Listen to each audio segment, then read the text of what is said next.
On December 27, 1892, Livingstone and Biddle College, now known as Johnson C. Smith University, played in Salisbury, North Carolina, with Biddle winning 5-0. Over time, HBCU football has evolved. HBCU football's popularity continues to rise. Millions attend games each year and millions more watch on television. The HBCU bands provide some of the top entertainment in the country. Over that time, some of the best players to ever play in the National Football League played at HBCUs. Every Monday through Friday on the HBCU Football Daily Podcast, national radio and television host Donal Ware takes a look at what's happening in HBCU football and talks with coaches, players, administrators, and media about the season. Make sure you join the conversation on social media. Now, here's your host, Donal Ware. This is the HBCU Football Daily Podcast for today, Tuesday, August 22nd.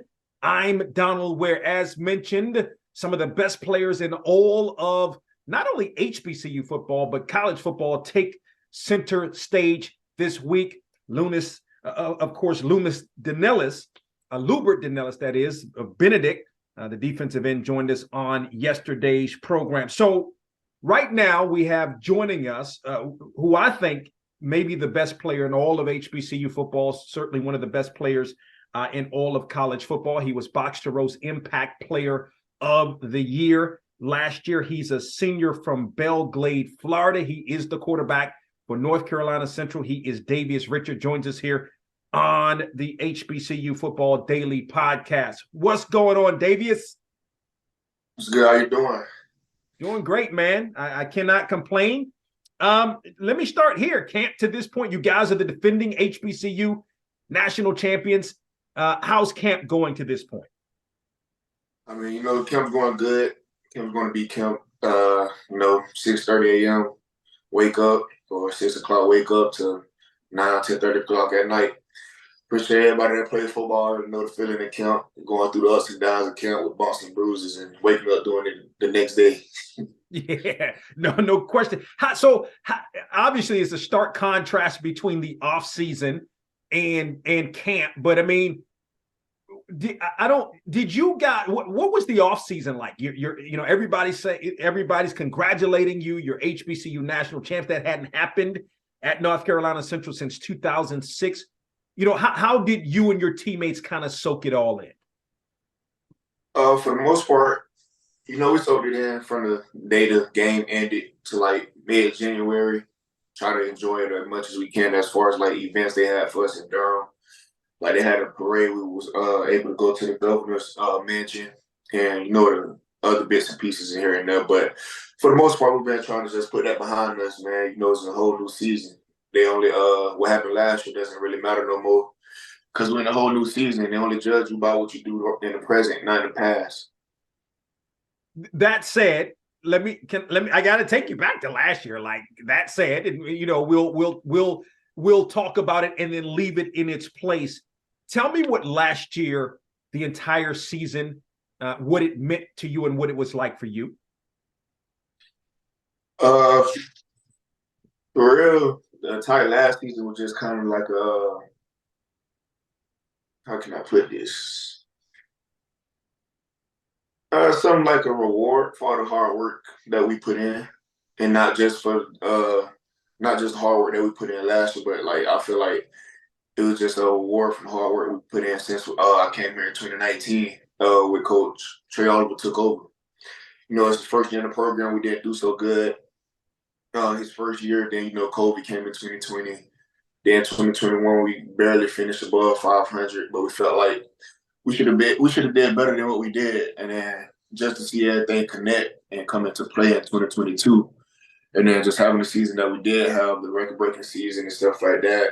Then ending it off with the Celebration Bowl win over Jackson State, it was just like a surreal feeling to see all this just came into play. Because sometimes when they hire coaches to rebuild a program, sometimes it can take 5 to 10 years or something like that or whatever. But it's just like a blessing that I'm able to see kind of that rebuild happen so quickly. And the victory over Jackson State, what did that mean? You had a really good football game, a great all-around game As a matter of fact, I'm trying to think. I think what 10 of 15 for 100 and in excess of 150 yards, a touchdown pass, 2 touchdown runs, and you ran for maybe close to 100 yards. And just being in Atlanta on the national stage on ABC, winning that game and what that meant to you. Like I said, it was just a blessing that God just put us in that position to be there and to compete at the Atlanta Falcons Stadium.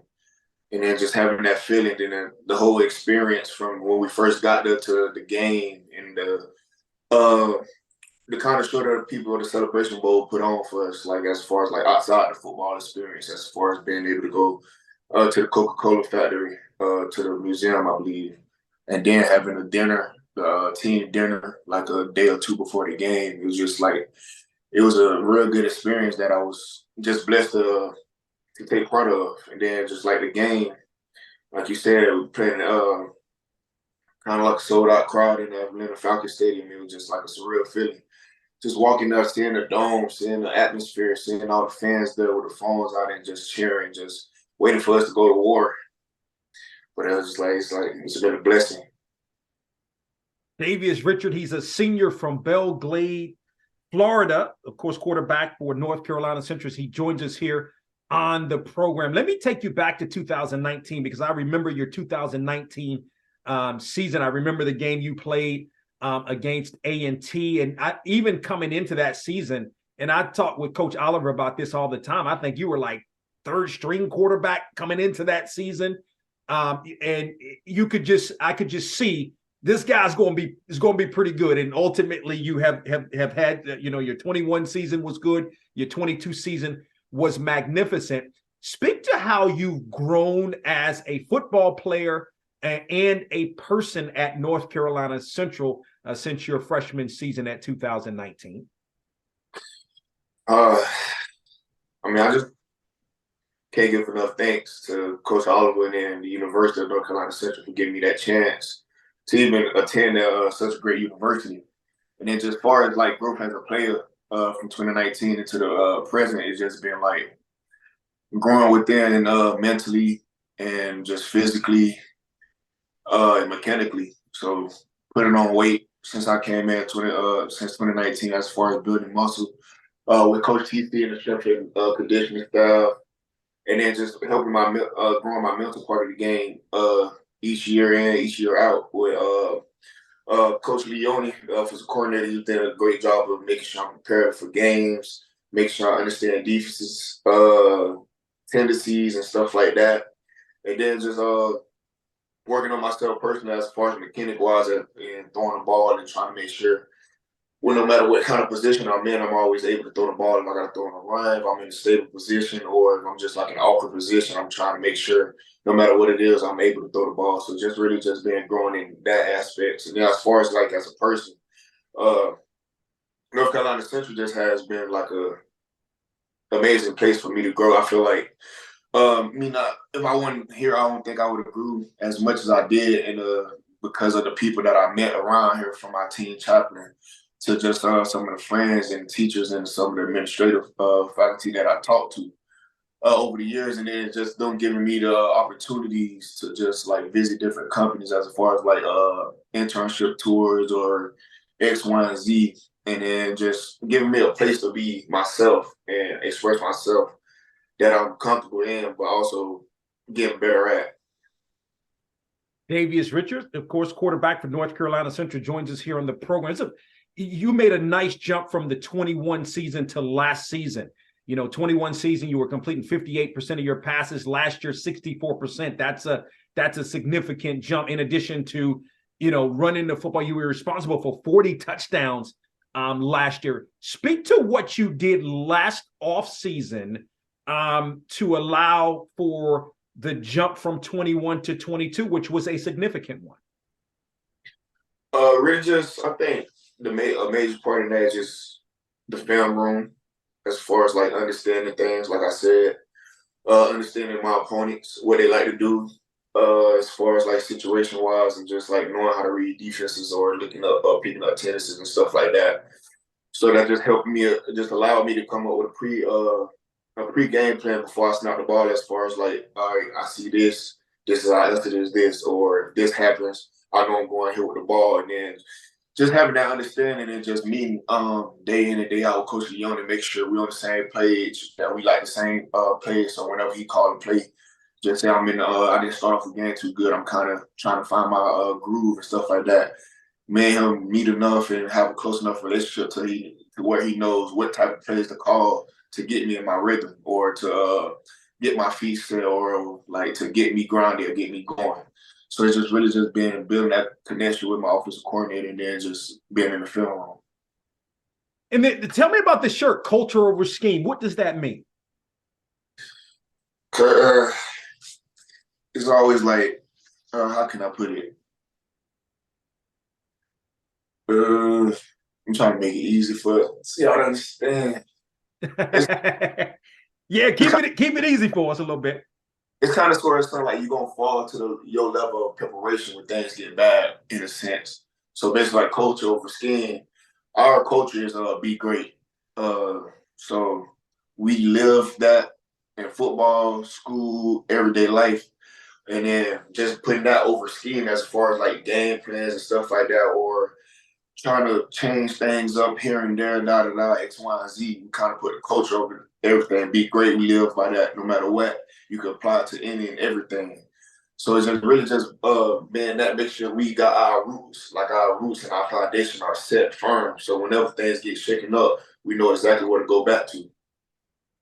Couple of more thoughts with Davius Richard, the quarterback for North Carolina Central, in my opinion, the best player in HBCU football, one of the best in all of college football. So coming, out of high school, there at you were at Glades Central, there in Florida. So you had offers from Alabama State, Colgate, Delaware State, maybe others. What led you to come and choose North Carolina Central?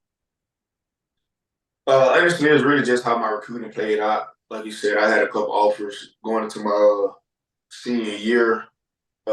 Junior year, we had a spring game. Ended up picking like 3 offers within, like after that spring game, leading up into the summer and up into the season. So I go into my senior season, play that season and stuff like that. Kind of kept in contact with the coaches and stuff, but not to its entirety. So toward the back end of the season, once the season over with, as far as playoff run, X, Y, and Z, just trying to get in contact with some of the coaches that offered me previously. So I can't really speak on like Colgate, whatever, or Delaware State. I know Alabama, not it was Alabama State, but I had an offer from Alabama and them, but they had a coaching style change, and I guess they already had a quarterback or something like that. So that kind of got stripped away, and then that's when Coach Oliver got hired at Central in December 2018, leading into 2019 January. And then one of the coaches from Alabama and them ended up coming to Central. And I'm guessing he kind of spoke goodly of me to Coach Oliver. Then they went to recruit me heavy in January. Then on top of that, went to talking to them, came on a visit. Then other schools came late, like EKU came like later in the picture. And then, of course, like a couple of D2s, D3s, prep schools, and JUCOs and stuff like that.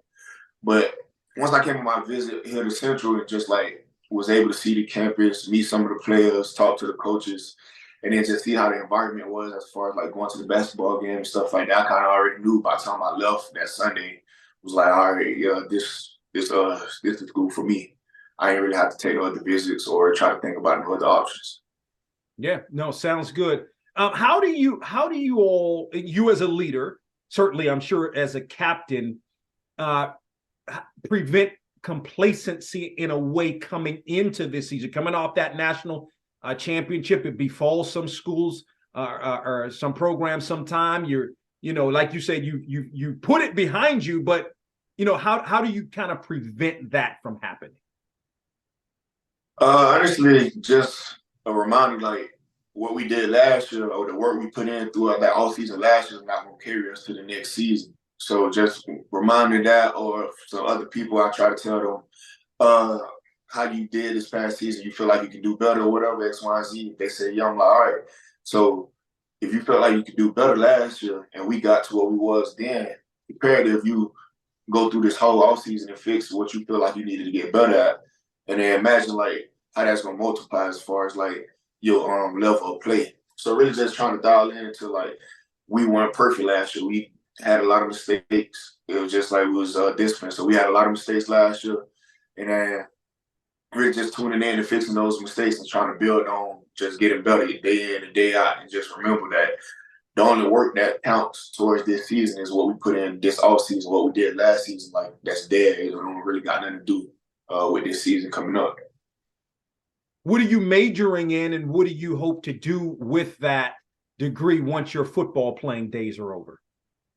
So I just recently graduated in December with my undergrad in business administration with a concentration in management.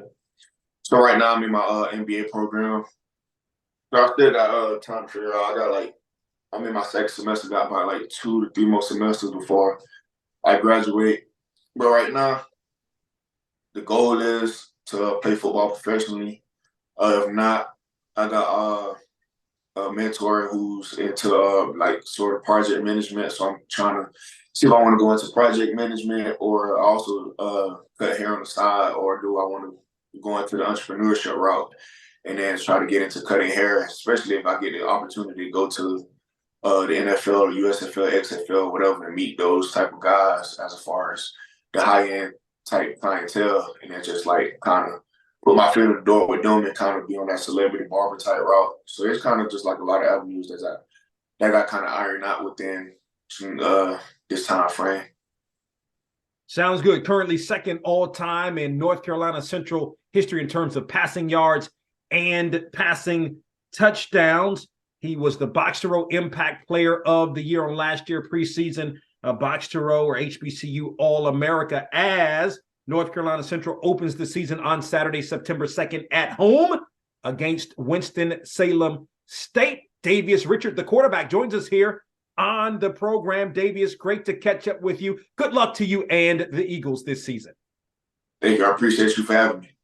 We hope you enjoyed this episode of the HBCU Football Daily Podcast. You can also listen to the podcast at BOXTOROW.com, iHeartMedia, or wherever you get your podcasts. Don't forget to get your HBCU football fix on BOXTOROW with Donal Ware each weekend on the radio station near you, and on SiriusXM on HBCU, Channel 142, and on ESPNU Radio on SiriusXM, Channel 84. Follow us on Twitter and Instagram at BOXTOROW for the latest in HBCU football, and don't forget to tell a friend.